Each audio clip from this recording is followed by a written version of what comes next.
Excessive reverberation is a common problem in a lot of these spaces because they're large and typically built out of a lot of hard reflective surfaces. And so with that, you end up having reverberation. And the definition of reverberation time is the time it takes for sound to decay by 60 decibels in a room. Okay, so you imagine going into a room, clap your hands, approximately how many seconds it takes for that to die out.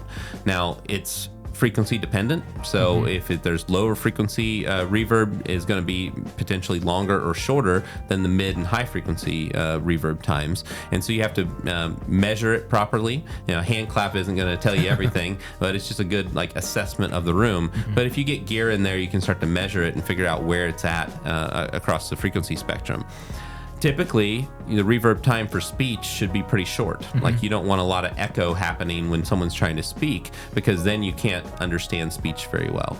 Right. So for music applications, though, like for choir or organs or orchestral music, usually you want a really long reverb time, because that's those environments usually work better for music, and people feel more like a warmth and a musicality in spaces that have a longer reverb time. So it's a challenge in houses of worship because a lot of times you're doing both. Right. You've got speech on Sunday for a sermon or someone giving an announcement, but then you might have a rock band playing the next time, or you could have a choir up there or an organist. So our job is always to try to make the room sound the best that it can for all applications, rather than maybe sometimes just focusing in on one. Now, there's some things you can do with adaptive treatment where you can have the room change depending on what's happening that given day. However, those are usually harder to implement, more expensive, and something that's just not in a church's budget to do that. But it is possible with some things like curtains or panels that flip or different things like that. You also want to talk about why the RT is so important, why it needs to be lower for voices versus all right, what if we have this insane RT? How is that going to impact speech?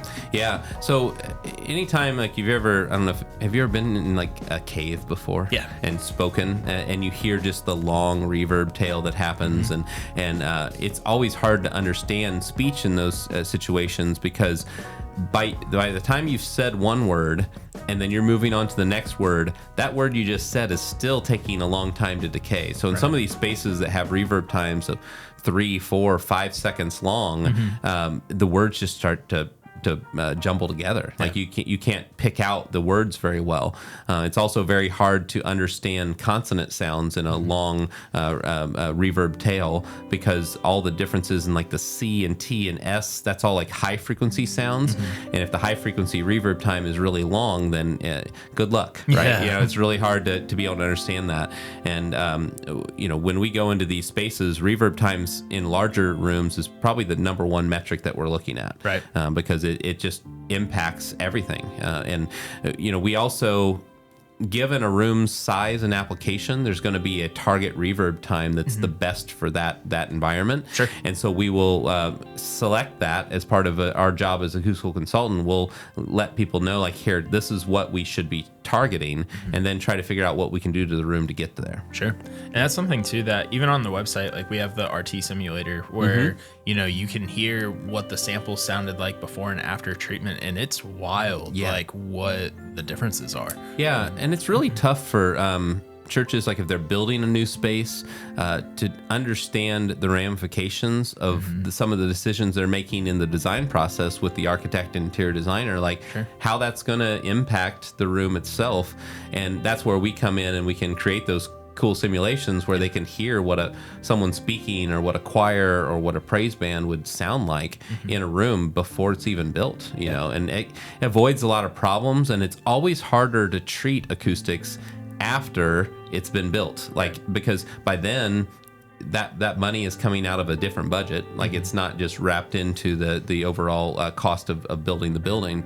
But then also you're having to shut down services and add all these acoustical treatments, and then it also can sometimes look like an afterthought and visually not be what people want either. So planning early on, I always tell people if you're working on a church project and you don't know if it's the right time to get us involved or not, it is the right time. Right. Like the earlier we can get involved, the better it can be, because we can make adjustments and make it a better result for everybody. So some of the solutions for excessive reverberation would be absorption and diffusion products. Absorption would be something like a fabric-covered fiberglass panel, or sometimes there's some spray applied materials like K13 that you can put on the roof of your building. There's anything that's soft and porous, that's going to be an absorber, and it depends on the thickness of the absorber. The thicker the panel is, the lower in the frequency range it's going to handle. Sure. And so it's choosing the right types of acoustical panels to solve the issues that you find in your testing or your modeling. Typically, absorption goes on the rear wall and balcony faces. Anything behind the listener, if it comes back to your ears, it's usually not helpful. It's usually going to harm your experience. So that rear wall and the balcony face, usually absorbing that pretty heavily is advised.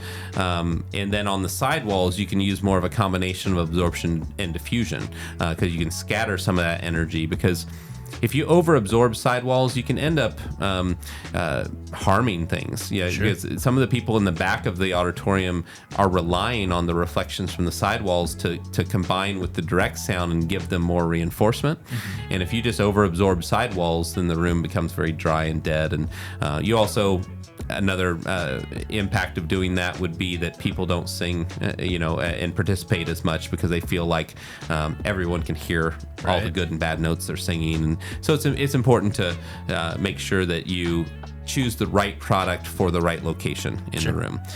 You don't want to overtreat. That's something I see in so many churches, to where it seems like almost every square inch available is covered with like a 1-inch thick acoustical panel.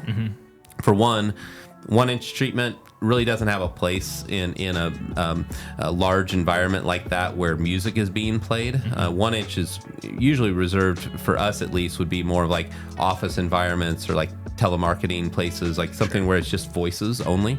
But when music gets involved, a 2-inch thick panel is actually almost 7 times as effective as a 1-inch panel at absorbing lower frequencies. And it's just a little bit extra thickness there can go a long way when it comes to absorbing those sounds. But you just don't want to blanket all the walls, because if you just cover the whole room with acoustical panels, it will most likely absorb high frequencies too much, and then the lows won't be handled enough, and then you end up with this imbalance that makes it hard for speech. Sure.